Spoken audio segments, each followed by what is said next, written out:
Mas o texto que eu tenho aqui na atualizada diz assim, Gálatas 1:6: maravilho-me de que tão depressa passasseis daquele que vos chamou a graça de Cristo para outro evangelho. Então, irmão, o tema de hoje desta mensagem é uma carta para a liberdade. Alguns irmãos já pregaram aqui, deram ênfase no que é a carta. O que é uma carta, irmãos? Hoje em dia é muito pouco usada uma carta, não é verdade?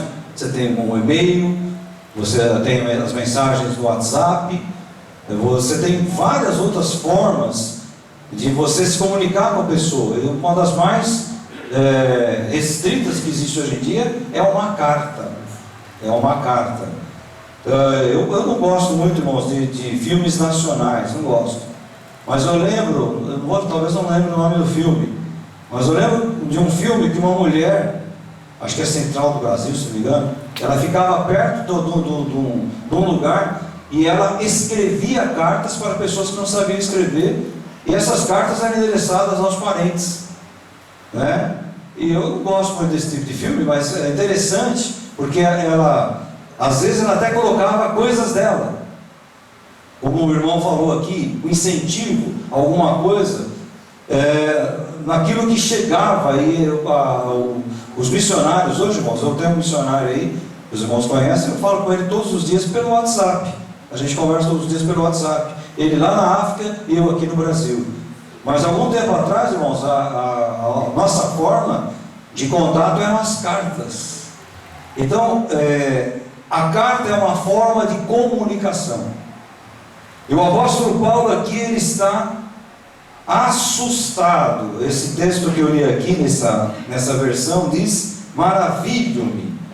Mas a palavra aqui, irmãos, ela dá muito mais ênfase a uma surpresa, um susto que o apóstolo está recebendo da maneira como aquela igreja que um dia ele passou, que um dia ele evangelizou. Na verdade, talvez tenham sido várias igrejas, né? Vários povos, mas aqui se dirige a uma carta aos Gálatas, que era o povo, a gente está vendo isso na escola bíblica, povo de uma região.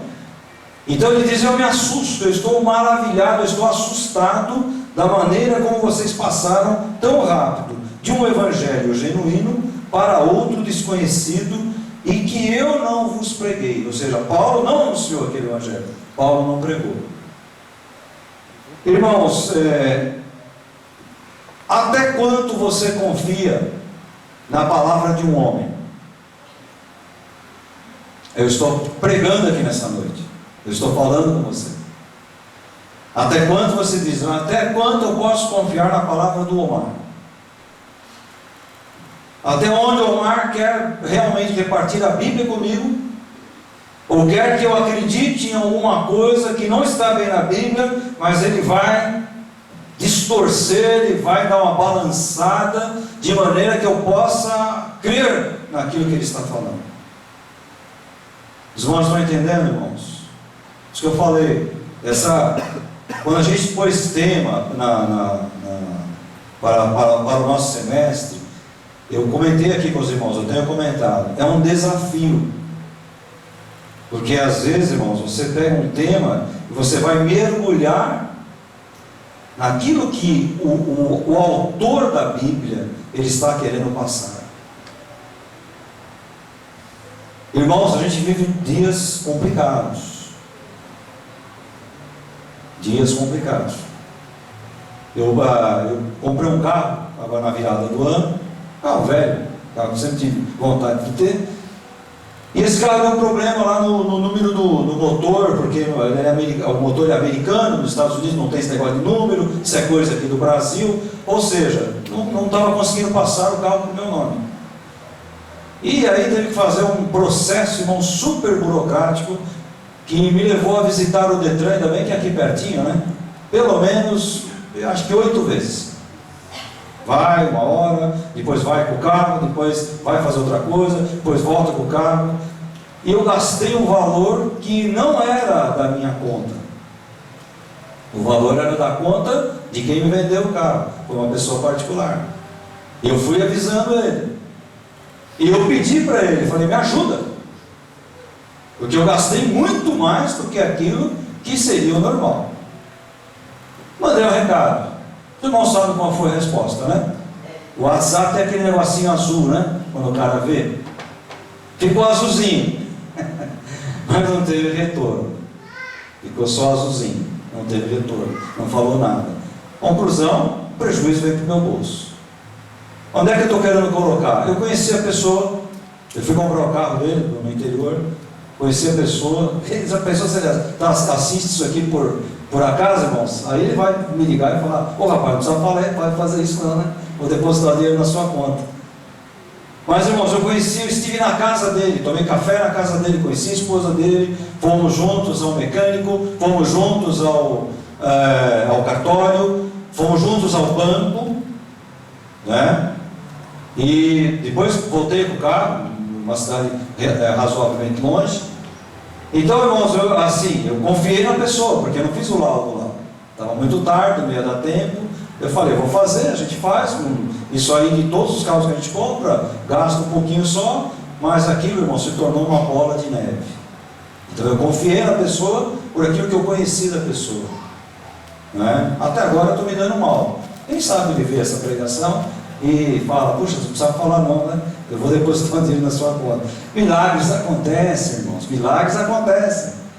Então, irmãos, brincadeiras à parte. Brincadeiras à parte. Eu vou colocar hoje, irmãos, em xeque a Bíblia Sagrada. Até que ponto você acredita na palavra de Deus? Eu vou citar aqui alguns autores que eu gosto.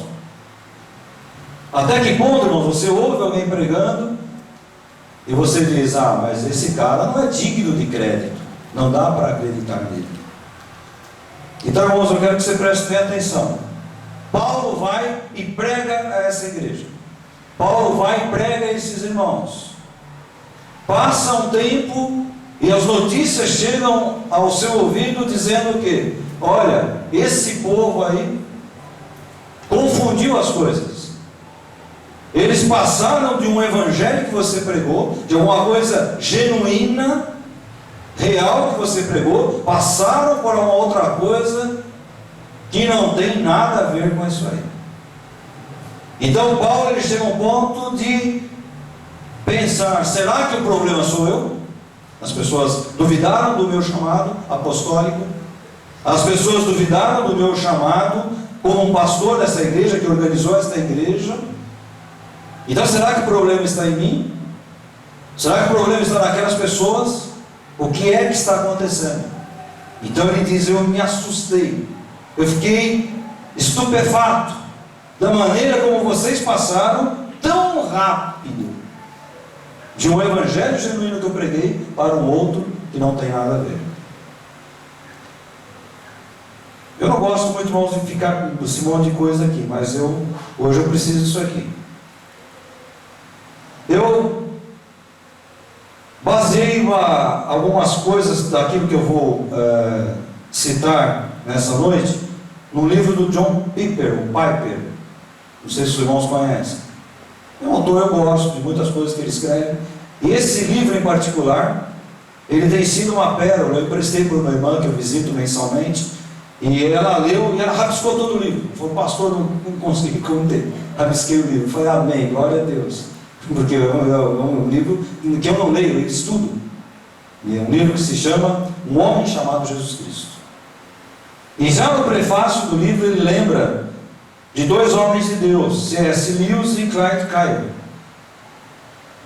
E ele dedica a esse livro a esses homens em cima daquela frase: aqueles que ensinaram que sempre existe algo mais para ver naquilo que eu vejo. Eu confesso, irmãos, só por essa frase, para mim já valeu o livro.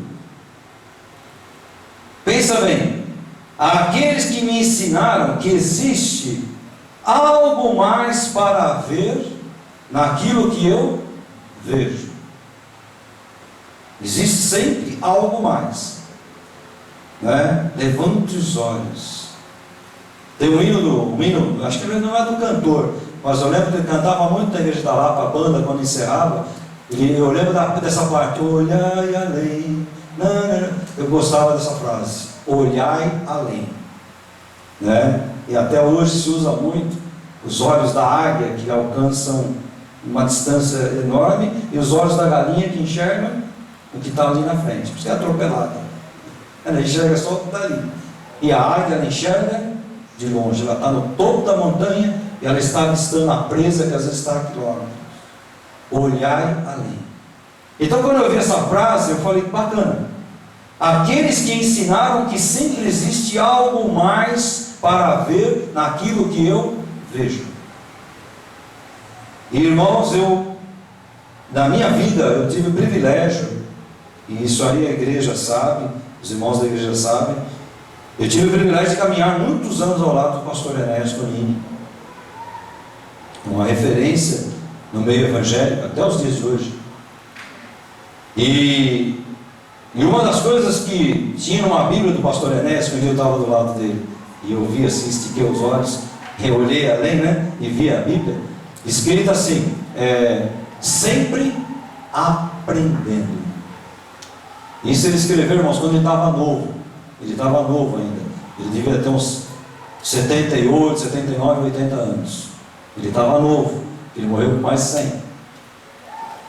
Sempre aprendendo. Então, quando eu vi essa frase, eu lembrei, é verdade, aqueles que nos ensinam que sempre existe algo mais para ver naquilo que eu vejo. Muito bem. Vamos falar hoje desse evangelho.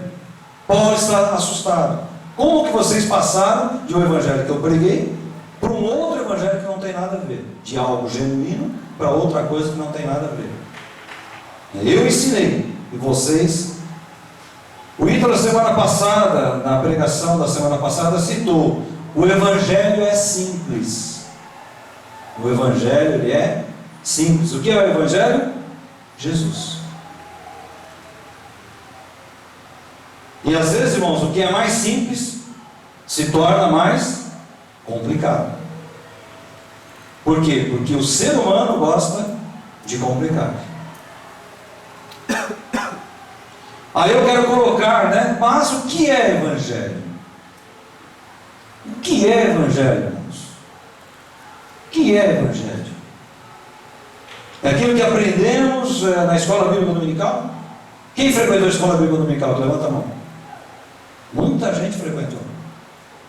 Então, quantas vezes lá você ouviu falar: olha, o evangelho diz isso, olha, o evangelho é assim, olha, abra lá no evangelho segundo João, olha, abra lá no evangelho segundo Lucas. Mas o que é o evangelho, irmãos? É aquilo que aprendemos na escola bíblica, nas carteiras escolares dos seminários e das faculdades teológicas. Eu digo para os irmãos que algumas faculdades teológicas não ensinam mais o evangelho. Não se preocupam mais com o evangelho, com aquilo que é simples. É aquilo que desde cedo ouvimos dos nossos pais na fé, repetindo sempre. Repetindo. Você precisa do evangelho. Você tem que crer no evangelho. Você não pode se desviar do evangelho. Ontem eu estava lá conversando com o irmão, no encontro que nós tivemos lá do pessoal do coral e de confraternização. Eu estava lá conversando uma hora com ele, e ele estava falando que toda noite é uma rotina de estar com os filhos, ou ele deita tal, e conta uma história bíblica, né? Ele perguntou para mim: você fazia isso com os meus filhos? Eu fazia com os dois. Vocês lembram? Eu lembro que tinha um deles, acho que era o Ítalo, dormia assim em cima da minha barriga, não era tão grande que nem essa, né? Mas ele ficava assim em cima e ficava contando a história da palavra de Deus. Então, irmãos, a gente às vezes ouve, e a gente está na igreja por quê? A gente ouviu, é bom, entra, senta e vai embora. E alguém pergunta: mas o que você está fazendo aí? Não sei, meu pai me ensinou. E vai ficar até uma hora que ele achar bem ficar, ou, não é? Aquilo que vemos na própria definição etimológica da palavra Evangelho, e as boas novas da salvação. Que é então, irmãos? Aquilo que você vive há tanto tempo, a fé que você professa, e que as pessoas às vezes perguntam: que religião você é? Que religião você é? Né?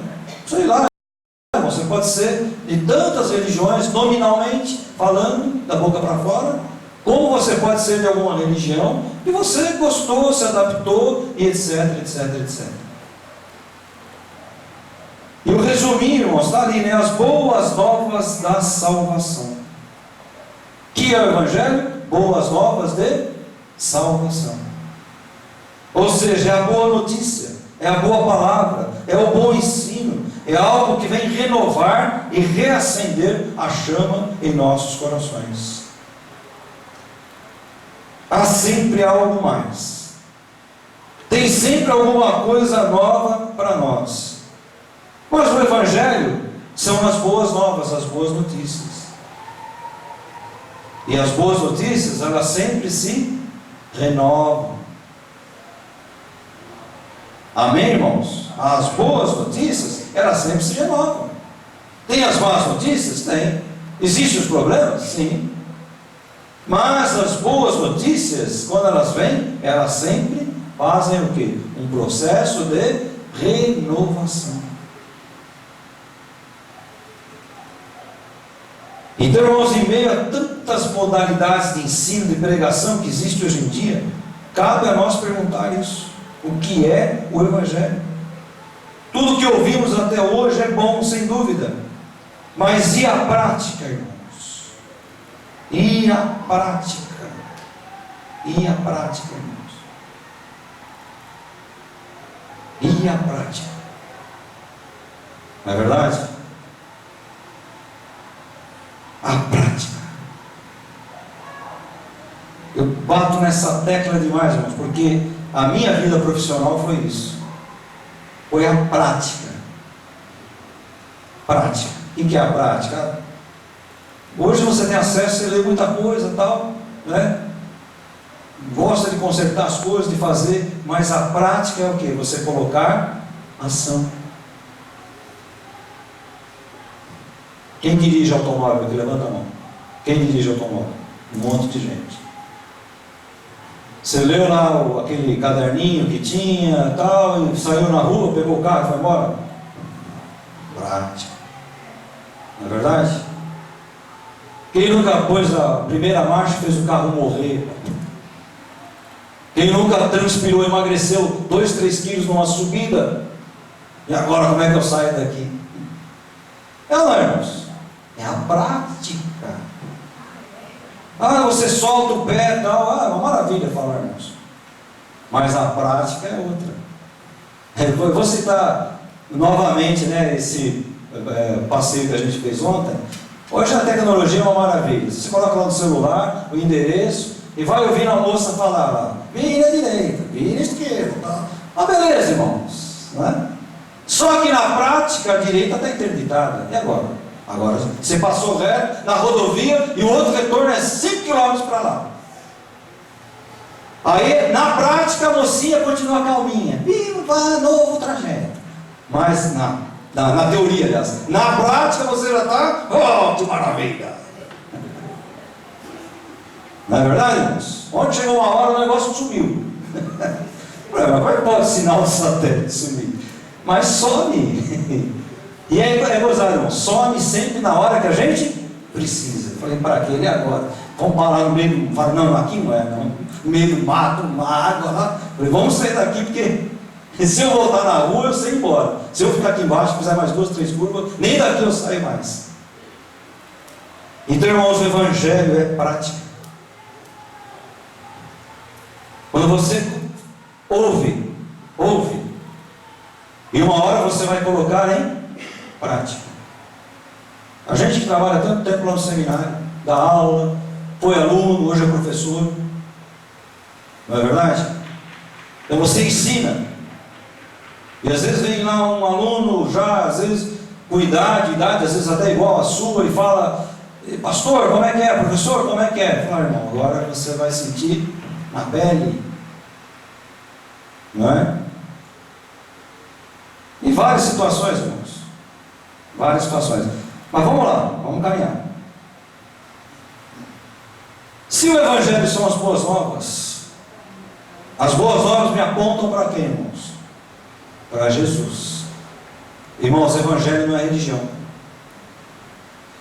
Eu escrevi vários folhetinhos. Eu odeio religião, e você? Um folhetinho que eu escrevi. Religião, que confusão. É um outro folhetinho que eu escrevi. Tem ali para distribuir. Porque, irmãos, principalmente aqui no Brasil, um país que se tornou sincretista, um país que mistura um monte de coisas. Hoje a gente ouviu aqui ideias que permeavam a cultura dessas igrejas aqui, irmãos, né? Filosofias, ideias, ideologias, mitologias, que levavam as pessoas a fazer cultos absurdos, de mutilação, pessoas que se mutilavam, achando que estavam adorando uma entidade, achando que estavam agradando a algum tipo de Deus. E eu pergunto: poxa, isso aqui faz tanto tempo, lá no comecinho lá do Evangelho ser espalhado pelo mundo, hoje é diferente, irmãos? Hoje é diferente? Será que a religião, a pinhada desses cultos, será que ela é diferente, irmãos? Quando eu chego para a pessoa e digo: olha, busque a Deus, ore a Deus, e ela fala: mas como é que é isso? É simples. Feche seus olhos e diga: Deus, eu creio que o Senhor existe, que o Senhor é o Criador de todas as coisas, eu creio em Cristo Jesus como é o meu único Senhor e Salvador. Porque nós acabamos de dizer que o Evangelho é simples. Mas quando ela sair daqui, alguém vai dizer: ah, não, mas isso aí Deus não vai ouvir, não. Você tinha que ter colocado um copo com água, para orar no copo d'água e depois beber a água. Aí você vai caminhar mais um pouco, alguém fala: você tinha que ter colocado o pozinho que você compra lá na igreja, o pastor orou, o apóstolo orou, e você põe o pozinho na água, mistura e você bebe, aí Deus vai agir. Aí você anda mais um pouquinho e vai dizer: não. Você tinha que ter comprado o pozinho também, mas o palito que você mexeu não é o palito ungido que vem da igreja. Então Deus não vai fazer na tua vida. Irmãos, estou exagerando?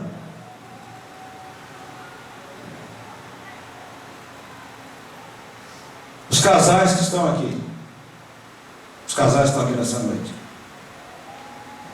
comunicação é importante ou não no lar? É ou não, irmãos? Conversar. Casais que não conversam. Eu nem vou falar nada de celular. Vamos deixar o celular de lado hoje, né?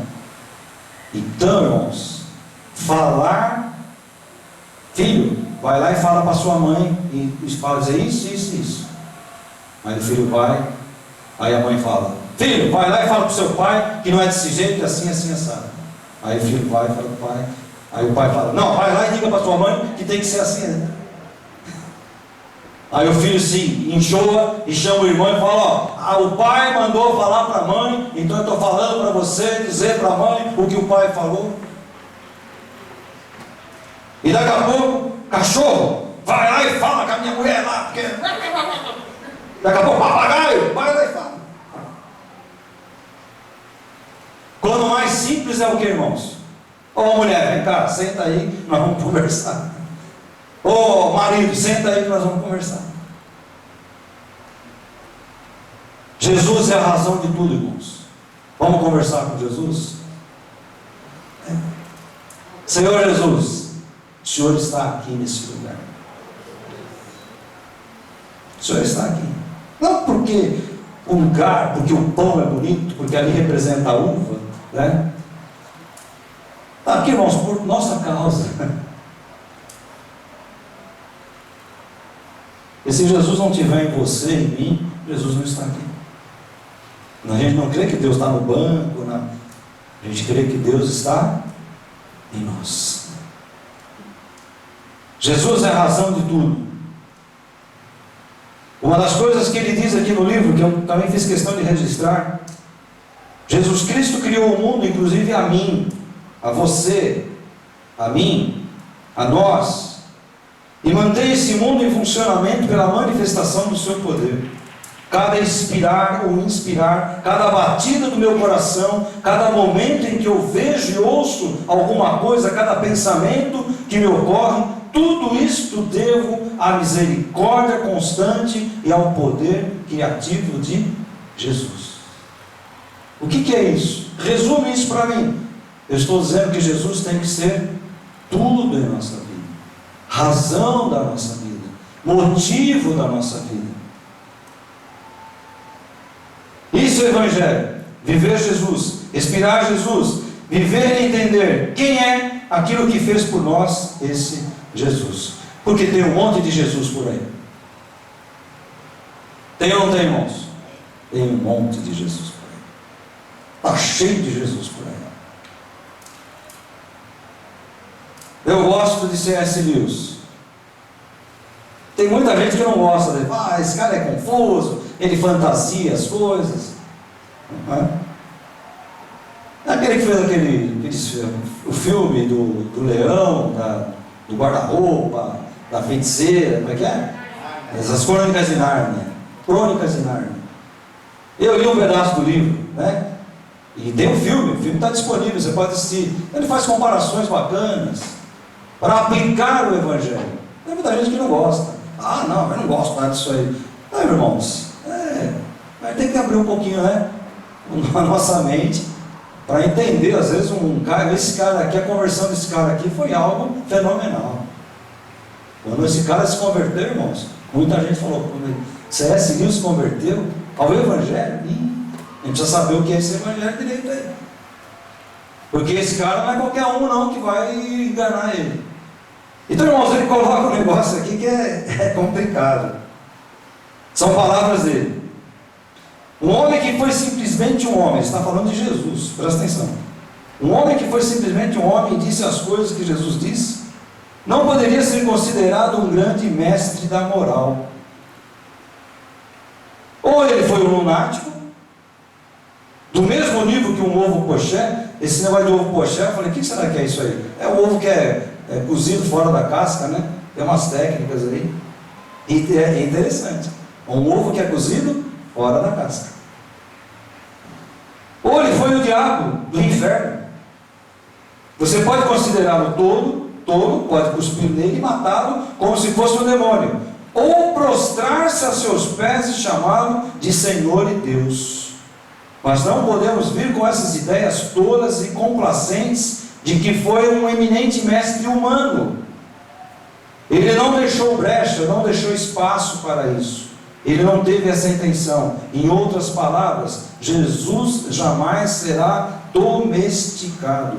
Eu vou citar alguma coisa no final da mensagem. Ou seja, irmãos, Jesus não eu agora vou escrever o meu livro, o meu manualzinho, e se você não seguir o que está aqui, não, irmãos.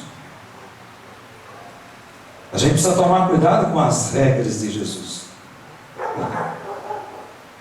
As nossas regras, nós temos regras. Então nós achamos, deixa eu ver, aquele galho branco ali,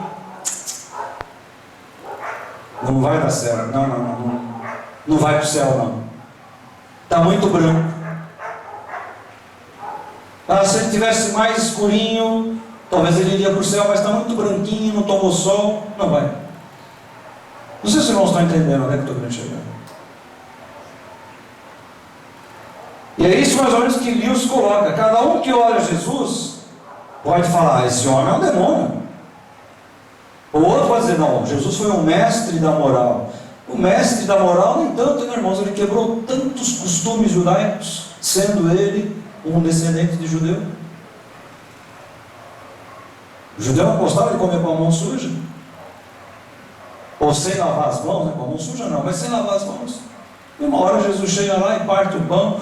Os discípulos partem o pão e falam: está vendo? Os discípulos, e ele não fala nada.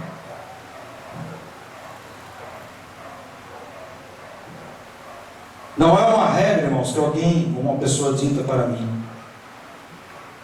Mas é Jesus 24 horas na minha vida. Irmão, Jesus 24 horas na minha vida, Ele vai evitar que eu faça alguma coisa errada? Por que não, irmãos? Se Ele está 24 horas na minha vida. Porque, irmãos, Ele não nos anula. Você é você. Você está lá num lugar, como eu tive essas semanas aí que eu passei, esperando lá, e você vê, a pessoa não está te atendendo, aí o outro sai, aí a pessoa fala: olha, 15 minutos, isso depois de 1 hora, 15 minutos, não sabia que o relógio tinha mudado. Então, irmãos, você, ali naquele momento, você é um ser humano, você começa a ficar nervoso, desesperado, preocupado, não é assim? E cada um vai se comportar de um jeito. De repente alguém levanta e vai reclamar, de repente você fica no seu cantinho, começa a subiar um hino e fala: oh, Senhor Jesus, tem misericórdia aqui, porque não tem jeito. A prática, irmãos, a prática.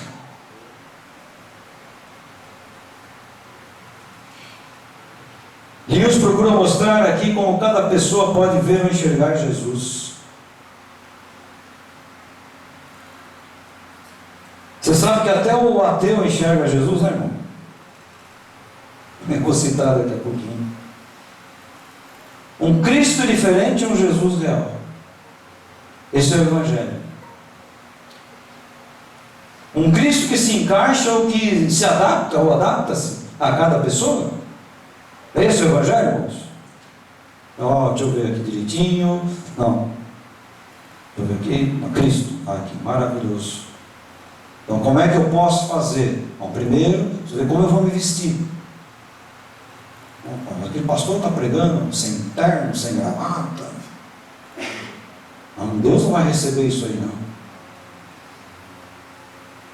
Não é, irmãos? Sem terno, sem gravata. Pode.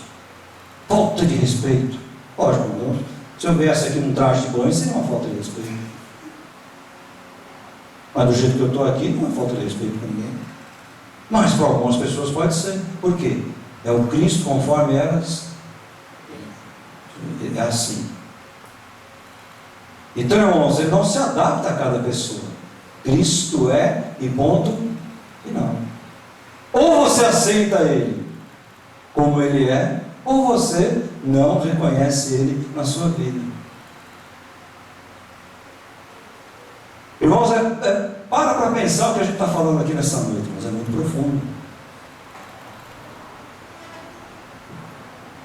Se você não for uma igreja evangélica, com certeza você não vai ser salvo por Jesus Cristo.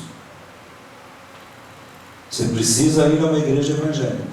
Você precisa fazer, porque as pessoas falam: agora que você se converteu, agora que você é crente em Jesus Cristo, tem que ser assim, assim, senão você não vai para o céu. Está certo? Quem vai me responder que não está certo? Você vai confiar no que eu falo? Não faça isso. Não faça isso. Se eu chegar aqui, irmãos, alguém falar assim: não, porque o pastor Alfumar fala, eu confio, porque ele gosta da Bíblia, ele lê a Bíblia, estuda a Bíblia, ele é... Aí eu chego aqui um dia e falo: irmãos, sabe que eu agora estou acreditando em Papai Noel? E que ele é barbudão, gordinho, simpático. A única dúvida é: será que ele me traz presentes ou não? Aí você sai naquela porta, naquele momento agradável com o seu irmão. Acho que o pastor estava meio estranho essa noite, não. Mas você continua acreditando. Mas o pastor Omar não vai pisar na bola assim. Aí passa mais um mês, irmãos, eu subo aqui, estou pregando, falo: irmãos, sabe que eu acredito em gnomos? E descobri que existem os azuizinhos. Como é que é o nome deles? Os Smurfs, peraltas, encapetados. Mas existem uns verdinhos também que não são encapetados, são o próprio demônio. Mas eu gosto dos verdinhos porque eles são da cor do time do meu coração. Aí você vai sair por aquela porta e vai comentar: eu falei, irmão, o pastor, não dá mais para confiar nele. Ele anda meio ruim das ideias. E aí vai passar o tempo, irmãos. De repente eu vou falar para você que eu acredito em disco voador. Aliás, tem uma pessoa que diz que se converteu dentro do disco voador. Jesus apareceu para dentro do disco voador. Eu queria ter uma experiência dessa, né? Sabia que Jesus, que é o próprio Deus, o Verbo que se fez carne, o Verbo é Deus, ele precisava andar de disco voador. Eu não sabia dessa. Enfim, irmãos, os irmãos sabem o que eu estou falando. Vai chegar uma hora, irmãos, que você vai falar: puxa, tem alguma coisa errada. Não é mais por causa da pessoa, mas porque os fatos começam a mostrar que tem alguma coisa errada, ou uma doença, ou um desvio doutrinário, ou outra coisa qualquer.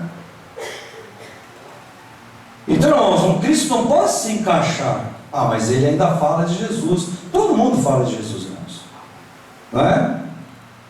Nós escolhemos uma característica que achamos possível de se encaixar nesse homem chamado Jesus.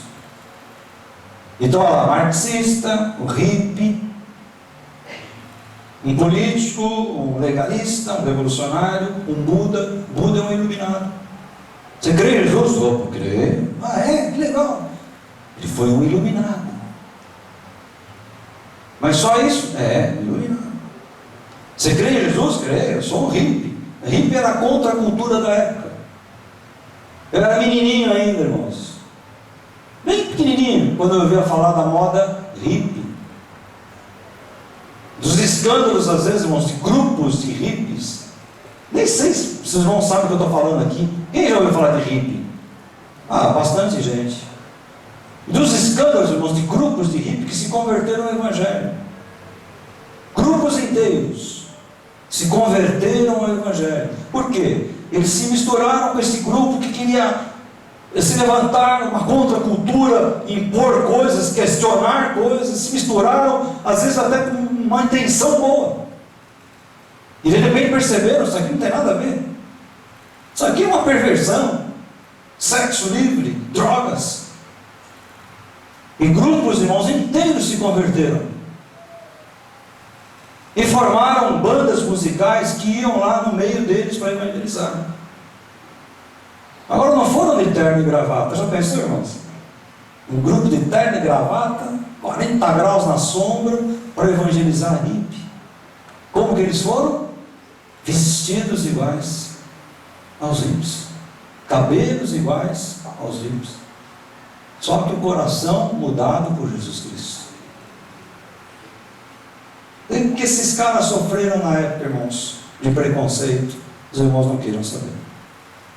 Eu tinha até alguns anos atrás, talvez tenha, está até na minha sala em cima, uma fita cassete com músicas desses grupos americanos falando de Jesus, que a verdadeira revolução é Jesus, que a verdadeira liberdade está em Jesus, que a vida é em Jesus, não é? Mas foram criticados.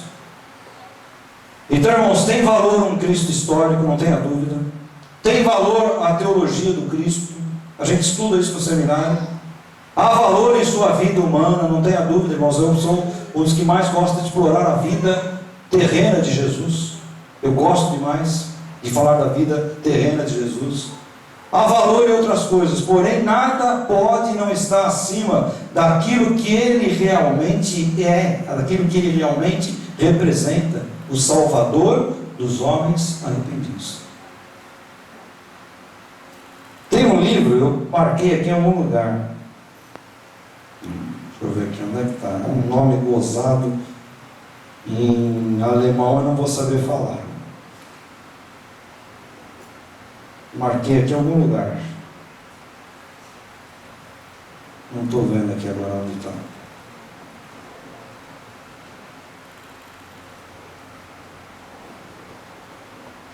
Deixa eu pegar aqui no livro. Eu quero ler para os irmãos.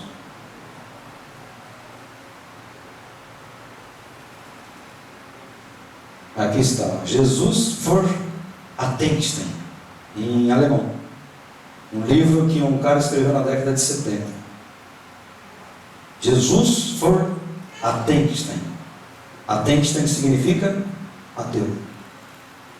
Então é um livro que um marxista escreveu elogiando a vida de Jesus.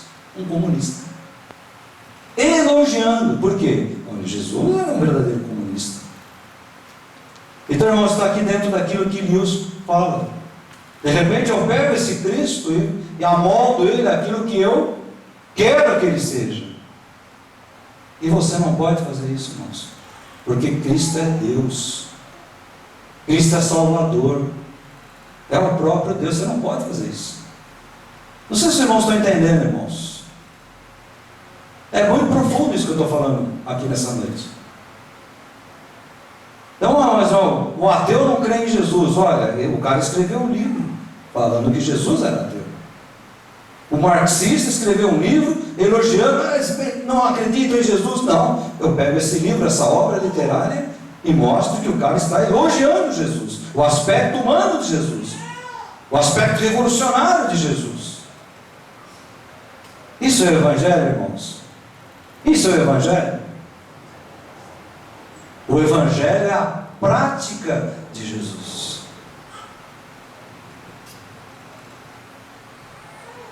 Por isso qualquer ser humano pode ter acesso a esta carta, se não lida, proclamada ou declamada. Citarei um exemplo no final dessa mensagem. Que carta que eu estou falando, irmãos? A carta aos Gálatas? Qualquer ser humano pode ter acesso a esta carta aberta, a esta carta. Se ela não é escrita, ela é declarada, declamada. Que carta eu estou falando, irmãos? O processo prático, a prática. Que carta eu estou falando, irmãos? Jesus Cristo, a carta de Deus para nós. A carta de Deus para nós. Qualquer pessoa pode ter acesso. Mas entender, compreender Ele como Senhor e Salvador, aí é o desafio, irmãos. Aí é o desafio. Aí eu volto naquilo que eu falei. A prática. Ouvir é fácil. Julgar é fácil. Falar é fácil. Praticar é difícil. Vamos dar um exemplo aqui. Ó, irmão, tem que perdoar. Está escrito aí na Bíblia. É fácil, irmãos. Perdoar é fácil? Não. É difícil. Principalmente quando você tem a razão. Não é? Mas aí está o desafio. O desafio está exatamente nisso aí. Irmãos, amar as pessoas diferentes é fácil? Nada. Eu ia brincar aqui, né, irmãos? Nós vamos falar, pô, o pastor também está zoando. Amar corintiano é fácil, irmão? Não é difícil. Ele vai amar um corintiano. Estou brincando, irmãos. Quebrar um pouco, não é? Não é fácil, irmãos, amar as pessoas diferentes. Eu repito para os irmãos, se eu pudesse voltar lá na minha infância, eu ia mudar muita coisa na minha vida. Muita coisa que eu ouvi quando eu era garoto, que veio na minha mente, como que as pessoas que não acreditam igual a mim são os próprios demônios. Olha, inimigos. E eu vejo Jesus, irmãos, ávido, desesperado para amar as pessoas, para trazer as pessoas até próximo dele, para ele apresentar-se como o verdadeiro evangelho que liberta e que salva a pessoa. Vamos lá. Evangelho segundo São João, capítulo 8, 32, capítulo 14. Conhecereis a verdade, e a verdade vos libertará. Quem é a verdade? Está de olho no relógio. E a paciência, irmãos. Quem é a verdade, irmãos? Jesus. Quero citar aqui uma passagem desse livro que eu achei muito bacana. Como podemos ter certeza de que a descrição bíblica a respeito de Jesus é verdadeira? Lembra que eu perguntei? Como é que você pode confiar naquilo que eu estou falando? Como é que você pode confiar nesse livro que está aqui? Há dois caminhos para aqueles que buscam um solo firme sobre os pés da fé. Um é o caminho da pesquisa histórica e meticulosa para comprovar a autenticidade dos registros históricos. Às vezes a gente está lá no seminário, olha, a arqueologia comprova a Bíblia, olha, essa descoberta comprova a Bíblia, olha. Isso é bom demais, irmãos, né? A ciência. Esse caminho, ele diz, né? Segui durante muitos anos no seminário, na universidade, como professor de faculdade. Apesar de todos os desafios, a minha fé naquela época, nunca duvidei de que existem bons motivos para confiar nos registros de que o Novo Testamento faz ou traz acerca de Jesus. Hoje existem muitos livros persuasivos, eruditos ou populares que sustentam essa confiança. Então tem uma vasta literatura que fala de Jesus e tal. Aí ele coloca: hoje, porém, eu sou pastor, não mais professor de faculdade. Continua a dar valor no caminho da pesquisa histórica feita pelos estudiosos. Na verdade, quase sempre sou favorável a ela.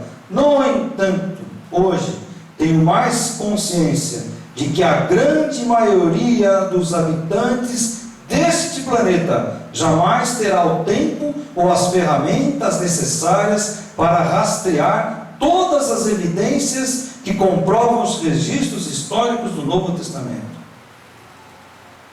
Nossa, quando eu li isso aí que eu falei, o que ele está dizendo aqui, irmãos? Que a maioria das pessoas, irmãos, não vai cursar um seminário teológico.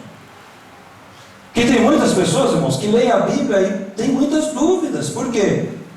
Principalmente se pegar aquelas versões mais antigas, umas palavras difíceis.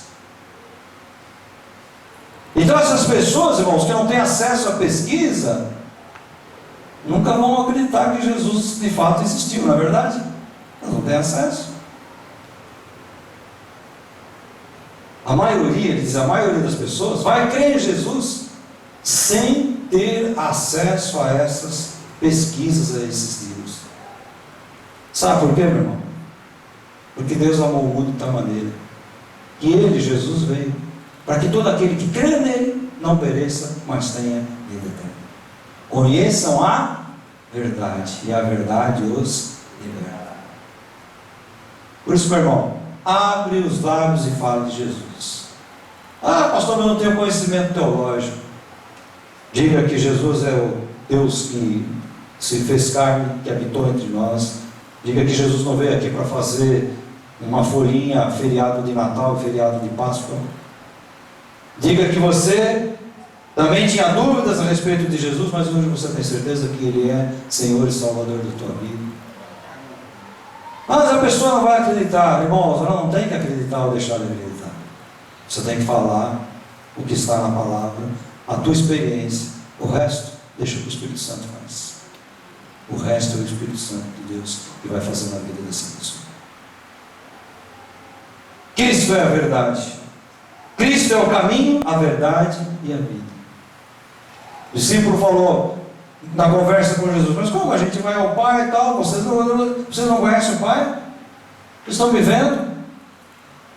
Eu sou o caminho, a verdade e a vida. Ninguém chega até o Pai se não for através de mim. Eu sou o caminho. Não tem atalho, irmãos. Caminho é Jesus.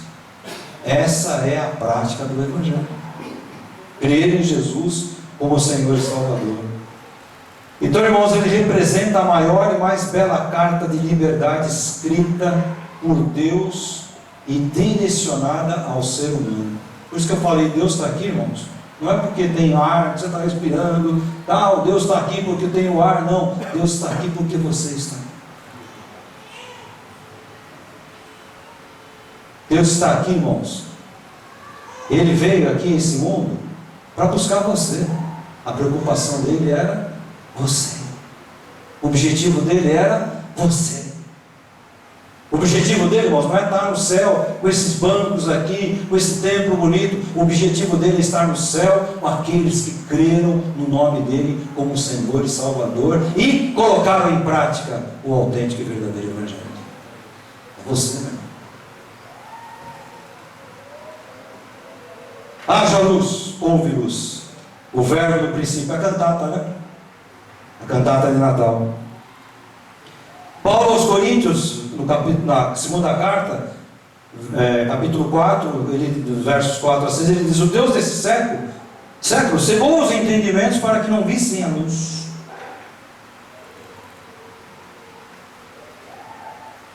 Interessante, né, irmãos? A cegueira é o que é, irmãos?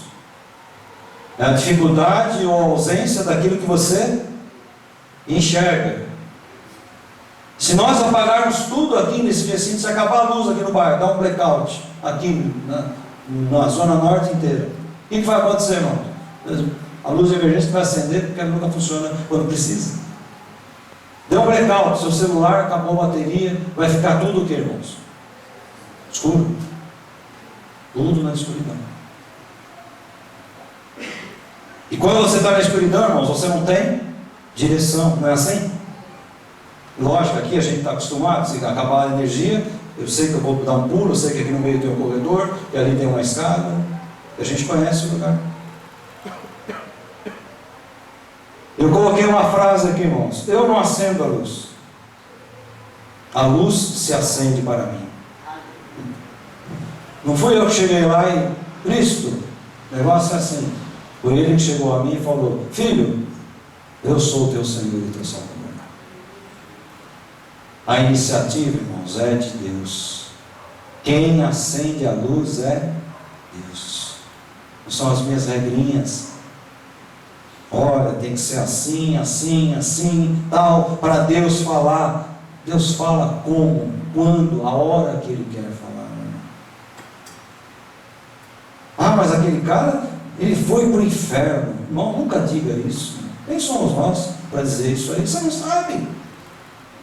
Você não sabe o momento daquela pessoa, daquela vida. Você não sabe. Então, irmãos, eu não acendo a luz. É a luz que se acende para mim. Das trevas veio a luz. A luz veio para os homens. Os homens reconheceram a luz? Não, os homens rejeitaram a luz. Quem era a luz, irmãos? Jesus. Quem é Jesus, irmãos? O Evangelho. A luz para que eu possa enxergar a carta dele. Deus para mim, Deus para o homem. Então, irmão, se eu não tenho luz aqui, eu vou conseguir enxergar o que está escrito aqui? Eu estou com óculos, olha. Pum, deu um blackout. Eu consigo enxergar? Alguém vai falar: mas você está com óculos, não está enxergando? Por que não está enxergando? Não tem luz, irmãos. Estão entendendo, irmãos? A luz tem que vir para iluminar. Se ela não ilumina, eu não consigo enxergar aquilo que Deus tem para mim. Por isso a iniciativa é dele, não é minha. A luz para enxergar a Cristo Jesus e ser transformado.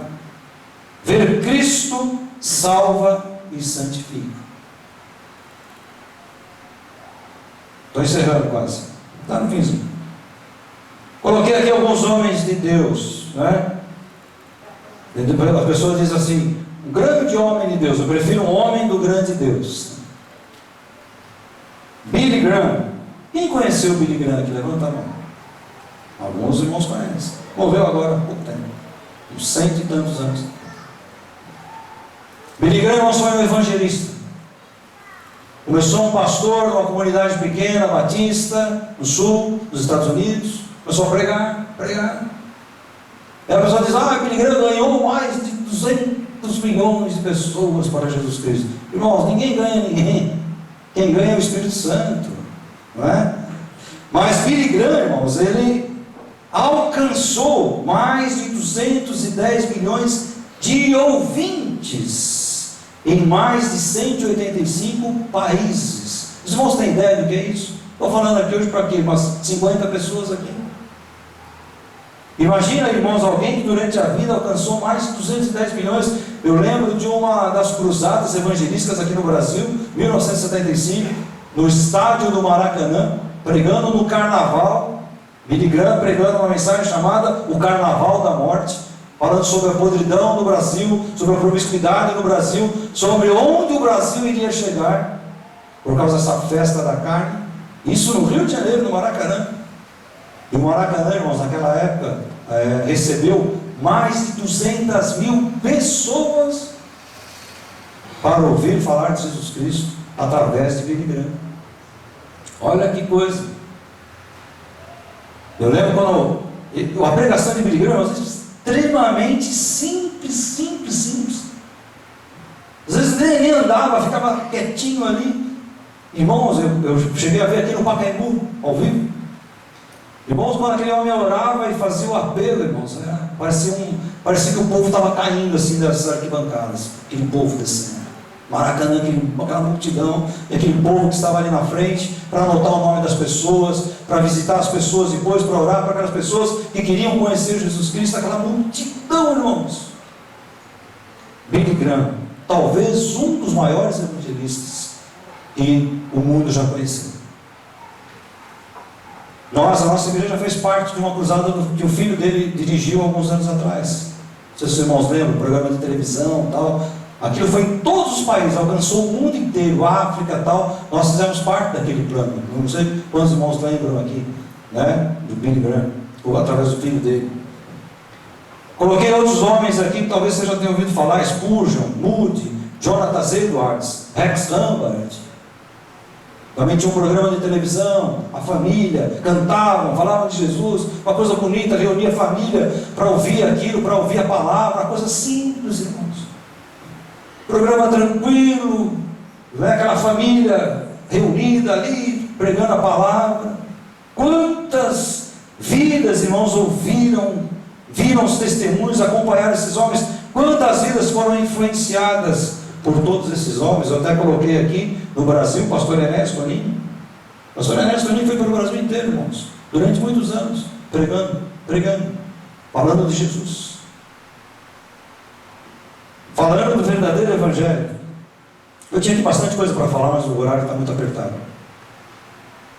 Conhecereis a verdade, e a verdade vos libertará. Essa palavra conhecer, no Antigo Testamento, no hebraico, é a palavra Yadar. Yadar significa conhecer no íntimo. É como um conhecimento de um homem e de uma mulher, como um relacionamento íntimo, que torna o homem marido de uma mulher, a mulher esposa de um homem. Essa é a ideia, conhecer, de maneira que eu venha praticar, colocar em prática o que é o Evangelho. Quem é o Evangelho? Jesus Cristo. É a prática do Evangelho. Eu quero encerrar, irmãos, dizendo que esses homens, que Deus usou de forma tremenda, maravilhosa, Billy Graham, 210 milhões de pessoas. Isso aqui não é uma conta feita com base em cruzadas evangelísticas. Não é uma conta feita aleatoriamente. Durante os anos que ele pregou, em todos esses países, esses outros homens que Deus usou. Mas eu quero dizer para você que esse, ao meu ver, não é o maior de todos os evangelistas. Eu vejo na Bíblia que é um evangelista maior do que o próprio Billy Graham. De quem eu estou falando, irmãos? Não é de Jesus, não. Jesus é o Evangelho. Jesus é o Senhor. Jesus é o Salvador. Mas estou falando de alguém que deixou uma mensagem de salvação, que ela vai embora. Enquanto existir Bíblia, essa mensagem ela vai embora. Enquanto existir alguém contando uma história, essa mensagem vai embora. E quem será que eu estou falando, irmãos? Jesus está ali no centro, não é? Mas tem um outro ali. Estou falando que aquele ladrão que estava crucificado ao lado de Jesus. Na minha opinião, esse é o maior de todos os evangelistas. Porque a mensagem dele continua até hoje. Mas que mensagem foi a dele? A mensagem dele foi olhar para a cruz do meio e falar: esse ali é diferente. Esse não é como eu e como o outro que está lá do outro lado, não. Esse que está aqui no meio é diferente. Esse aqui é o Evangelho. Esse aqui é Jesus Cristo. Esse aqui faz alguma coisa que ninguém pode fazer. E o que ele fez? Se dirigiu a Jesus e falou: Senhor, lembra-te. E essa mensagem, irmãos, continua até hoje. Sabe de que igreja ele foi membro depois, irmãos? É da igreja dos mortos, porque ele saiu morto da cruz também. Se não saiu, mataram ele depois. Nossa, mas como é que pode? Não pode, não foi membro de igreja nenhuma. Como que pode dizer que foi salvo? Não sou eu que estou dizendo. Quem disse? O próprio Evangelho disse. Eu falo para você, e hoje você vai estar comigo no paraíso. E ponto final. Jesus está falando, meu irmão. Não ocupou cargos ou teve posição dentro de uma igreja. Qual a sua posição? O que você fez em prol do reino de Deus? Ladrão da cruz, o que você fez em prol do reino de Deus? Qual é o teu legado? O que é que você está deixando para a posteridade da igreja mundial que está espalhada pela face da terra? O legado dele foi esse, meu irmão: reconhecer que Jesus Cristo é o Evangelho. A passagem dele continua sendo pregada até hoje, e vai ser enquanto existir Bíblia, e vai ser enquanto você contar essa história. Você vai dizer: ó, aquele cara estava ali no finalzinho, e ele olhou para Jesus e falou: Senhor, lembra-te de mim quando entrares no paraíso. Ele não escolheu Jesus, ele foi escolhido por Jesus. Arrependeu-se de tudo que havia feito, quando ele disse: Senhor, lembra-te de mim. Sabe quem eu sou, Senhor? Você sabe. Esse aqui não devia estar aqui como nós estamos. Ele falou para o outro: está vendo? Nós temos culpa. Esse aqui não. Lembra-te de mim, Jesus. Não foi julgado por aquilo que fez, deixou de fazer. Jesus falou para ele: olha, dá um tempo aí, vamos parar a crucificação agora. Vamos fazer uma confissão aqui, meu filho.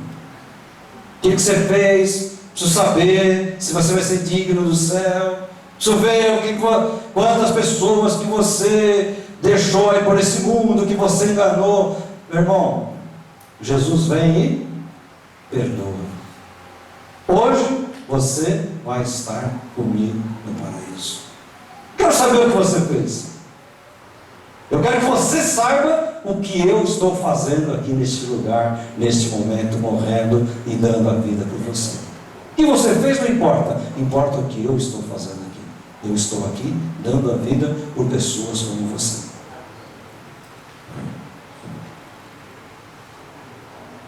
Não deu testemunho à luz de homens, mas à luz de Jesus.